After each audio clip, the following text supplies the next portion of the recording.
नमस्कार दोस्तों, आज का विषय है अकबर का प्रशासन और धार्मिक नीति। यह टॉपिक एग्जाम के दृष्टिकोण से अत्यंत महत्वपूर्ण है। सबसे पहले अकबर की प्रशासनिक व्यवस्था को समझेंगे। अकबर के समय परगना और सरकार प्रणाली पूर्ववत रही। यह व्यवस्था पहले से चली आ रही थी। दिल्ली सल्तनत और शेरशाह की व्यवस्था को ही अपनाया गया। सरकार का मुख्य अधिकारी फौजदार होता था। फौजदार का कार्य शांति व्यवस्था बनाए रखना था। दूसरा अधिकारी अमलगुजार होता था।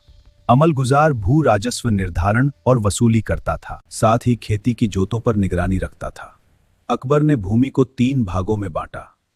पहला था जागीर क्षेत्र, दूसरा था खालिसा क्षेत्र, तीसरा था इनाम क्षेत्र। जागीर वेतन के बदले दी जाने वाली भूमि थी। खालिसा भूमि का राजस्व सीधे शाही खजाने में जाता था। इनाम भूमि विद्वानों और धर्मज्ञों को दी जाती थी। अकबर ने एक नया पद बनाया जिसे करोड़ी कहा गया। उत्तर भारत में करोड़ी अधिकारी नियुक्त किए गए। करोड़ी को 1 करोड़ दाम वसूलने का लक्ष्य दिया जाता था। 1 करोड़ दाम लगभग 2.5 लाख रुपए के बराबर थे। इसी कारण इस अधिकारी को करोड़ी कहा गया। अकबर के प्रशासन में 5 मुख्य पदाधिकारी थे। पहला पद था वकील। वकील सम्राट का प्रमुख सलाहकार होता था। प्रारंभ में वकील प्रधानमंत्री जैसा शक्तिशाली था, बाद में इसकी शक्ति कम हो गई। दूसरा प्रमुख अधिकारी वजीर या दीवान था। वजीर राजस्व और प्रशासन दोनों देखता था। राजा की अनुपस्थिति में शासन भी संभालता था।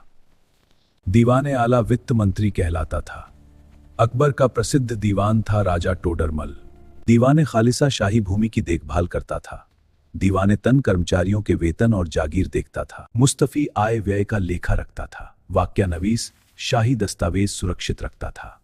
मीर मुंशी आदेश लिखकर जनता तक पहुंचाता था। मुशरिफ दफ्तरों की व्यवस्था संभालता था।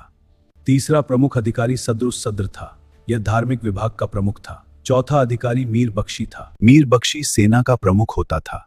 5वां अधिकारी खान सामा या मीर सामा था। यह शाही परिवार की आवश्यकताओं को देखता था। काजी उल कजात प्रधान न्यायाधीश होता था। दरोगा तोपखाना शाही तोपखाने का प्रमुख था। अब अकबर की धार्मिक नीति को समझते हैं। अकबर की नीति सुलह कुल पर आधारित थी। सुलह कुल का अर्थ सभी धर्मों का सम्मान है। इसका उद्देश्य धार्मिक सहिष्णुता स्थापित करना था। यह विचार अकबर ने अपने गुरु अब्दुल लतीफ से सीखा। अकबर ने 1575 में इबादत खाना बनवाया। यह फतेहपुर सीकरी में बनाया गया। यह धार्मिक चर्चा का एक प्रार्थना कक्ष था। प्रारंभ में केवल सुन्नी विद्वानों को बुलाया गया। 1578 में सभी धर्मों के लोगों को बुलाया गया। विभिन्न धर्मों में तीखी बहसें होने लगी। 1582 में अकबर ने इन बहसों को बंद कर दिया। 1569 में अकबर ने मजहर घोषणा जारी की। यह एक धार्मिक घोषणा पत्र था। इसमें अकबर को अंतिम धार्मिक व्याख्याकार बनाया गया। इसका प्रारूप शेख मुबारक ने तैयार किया। शेख मुबारक अबुल फजल के पिता थे। मजहर के बाद अकबर ने इमाम आदिल की उपाधि धारण की।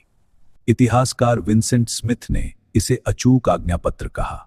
1582 में अकबर ने दीन इलाही की शुरुआत की। इसे प्रारंभ में तौहीद इलाही कहा गया। केवल एक हिंदू ने इसे स्वीकार किया। वह थे बीरबल, जिनका वास्तविक नाम महेश दास था। जौनपुर से अकबर के विरुद्ध फतवा जारी हुआ। बंगाल और बिहार में विद्रोह भी हुए। दीन इलाही कोई औपचारिक धर्म नहीं था। इसका कोई ग्रंथ नहीं था। इसका कोई स्थायी कर्मकांड नहीं था। अकबर की मृत्यु के बाद दीन इलाही समाप्त हो गया। अगली क्लास में नवरत्न और मनसबदारी पढ़ेंगे। यदि वीडियो पसंद आए तो लाइक और सब्सक्राइब करें।